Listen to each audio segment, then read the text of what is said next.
Action being limited would have left Shakespeare unsatisfied and unexpressed. And just as it is because he did nothing that he has been able to achieve everything, so it is because he never speaks to us of himself in his plays that his plays reveal him to us absolutely and show us his true nature and temperament far more completely than do those strange and exquisite sonnets, even, in which he bears to crystallize the secret closet of his heart. Yes, the objective form is the most subjective in matter. Man is least himself when he talks in his own person. Give him a mask and he will tell you the truth. The critic, then, being limited to the subjective form, will necessarily be less able fully to express himself than the artist, who has always at his disposal the forms that are impersonal and objective. Not necessarily, and certainly not at all if he recognizes that each mode of criticism is in its highest development simply a mood, and that we are never more true to ourselves than when we are inconsistent. The aesthetic critic, constant only to the principle of beauty in all things, will ever be looking for fresh impressions, winning from the various schools the secret of their charm, bowing, it may be, before foreign altars, or smiling, if it be his fancy, at strange new gods.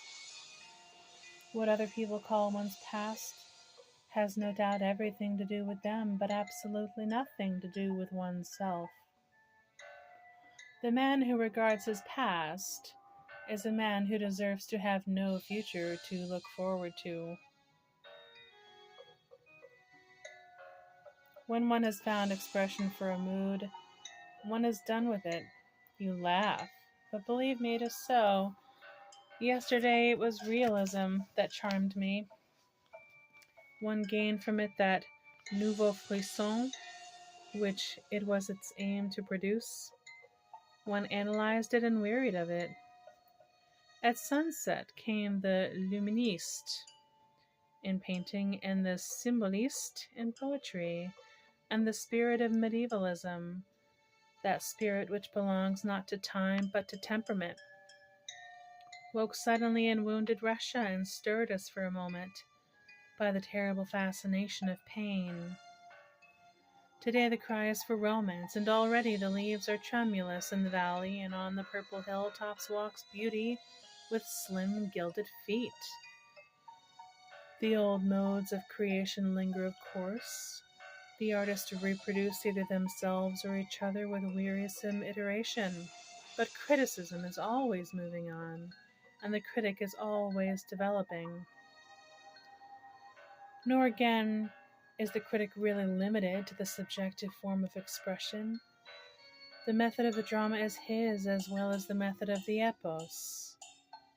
He may use dialogue as he did who set Milton talking to Marvel on the nature of comedy and tragedy, and made Sidney and Lord Brooke discourse on letters beneath the Penshurst oaks, or adopt narration as Mr. Pater is fond of doing, each of whose imaginary portraits, is that not the title of the book, presents to us, under the fanciful guise of fiction, some fine and exquisite piece of criticism, one on the painter Watteau, another on the philosophy of Spinoza, a third on the pagan elements of the early Renaissance, and the last, and in some respects the most suggestive, on the source of that Aufklärung, that enlightening which dawned on Germany in the last century, and to which our own culture owes so great a debt. Dialogue, certainly, that wonderful literacy form which from Plato to Lucian, and from Lucian to Giordano Bruno, and from Bruno to that grand old pagan in whom Carlyle took such delight, the creative critics of the world have always employed, can never lose for the thinker its attraction as its mode of expression. By its means he can both reveal and conceal himself, and give form to every fancy and reality to every mood.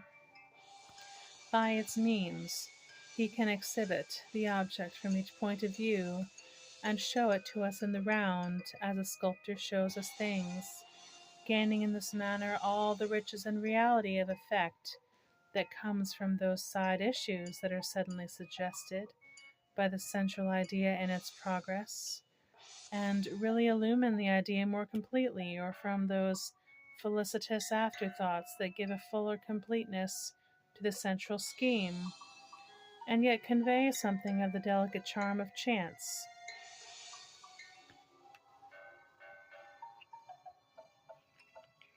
By its means, too, he can invent an imaginary antagonist and convert him when he chooses by some absurdly sophistical argument. Ah, it is so easy to convert others. It is so difficult to convert oneself.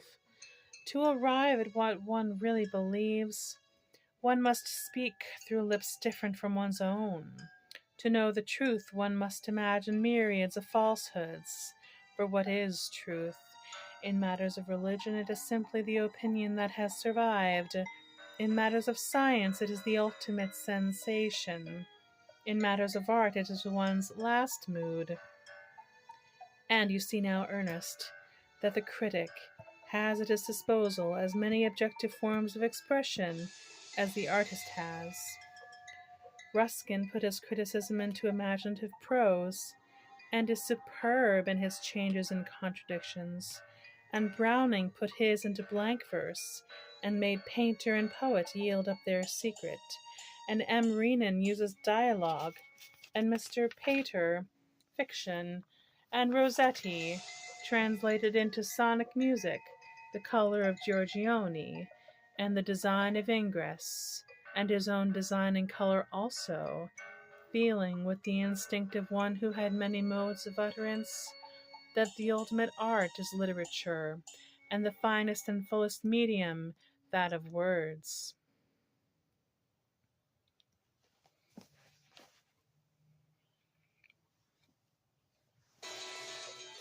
Well, now that you have settled that the critic has at his disposal all objective forms, I wish you would tell me what are the qualities that should characterize the true critic. What would you say they were? Well, I should say that a critic should, above all things, be fair. Ah, not fair. A critic cannot be fair in the ordinary sense of the word. It is only about things that do not interest one that one can give a really unbiased opinion, which is no doubt the reason why an unbiased opinion is always absolutely valueless. The man who sees both sides of a question is a man who sees absolutely nothing at all. Art is a passion, and in matters of art, thought is inevitably colored by emotion, and so is fluid rather than fixed, and depending upon fine moods and exquisite moments cannot be narrowed into the rigidity of a scientific formula or a theological dogma. It is to the soul that art speaks, and the soul may be made the prisoner of the mind as well as the body. One should, of course, have no prejudices, but as a great Frenchman remarked 100 years ago, it is one's business in such matters to have preferences, and when one has preferences, one ceases to be fair. It is only an auctioneer who can equally and impartially admire all schools of art. No, fairness is not one of the qualities of the true critic. It is not even a condition of criticism. Each form of art with which we come in contact dominates us for the moment to the exclusion of every other form. We must surrender ourselves absolutely to the work in question, whatever it may be, if we wish to gain its secret. For the time we must think of nothing else. Can think of nothing else indeed. The true critic will be rational at any rate, will he not? Rational? There are two ways of disliking art, Ernest. One is to dislike it, the other to like it rationally. For art, as Plato saw, and not without regret, creates in listener and spectator a form of divine madness. It does not spring from inspiration, but it makes others inspired. Reason is not the faculty to which it appeals. If one loves art at all, one must love it beyond all other things in the world, and against such love, the reason, if one listened to it, would cry out. There is nothing sane about the worship of beauty. It is too splendid to be sane.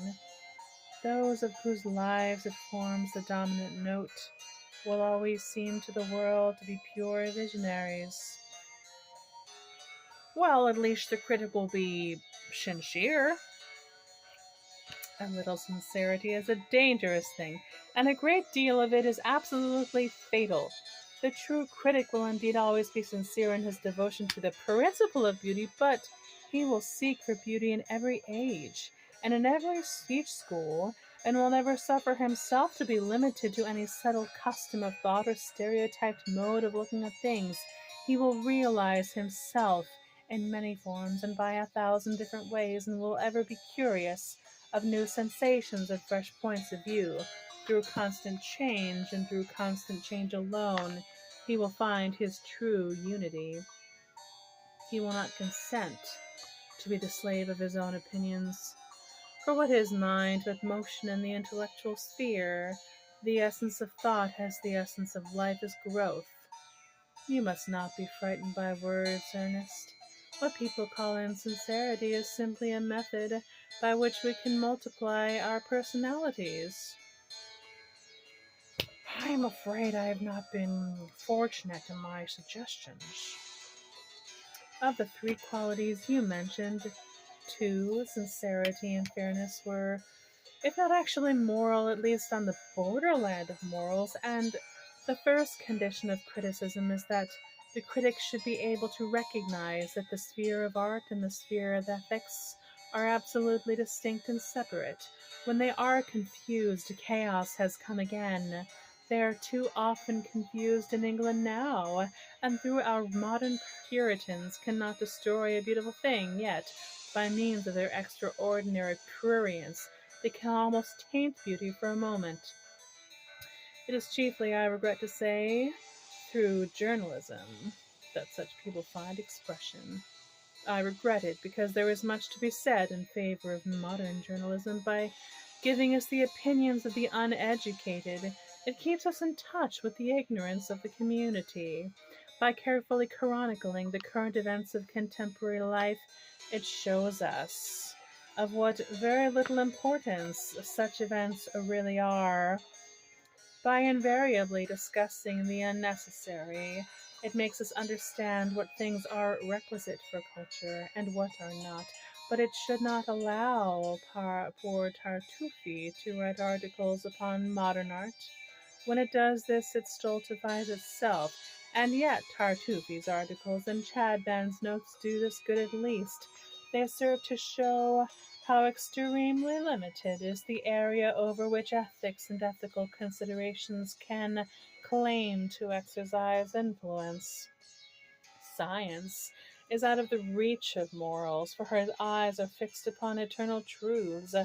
Art is out of the reach of morals, for her eyes are fixed upon things beautiful and immortal and ever-changing. To morals belong the lower and less intellectual spheres. However, let these mouthing Puritans pass, they have their comic side. Who can help laughing when an ordinary journalist seriously proposes to limit the subject matter at the disposal of the artist? Some limitation might well and will soon, I hope, be placed upon some of our newspapers and newspaper writers, for they give us the bald, sordid, disgusting facts of life.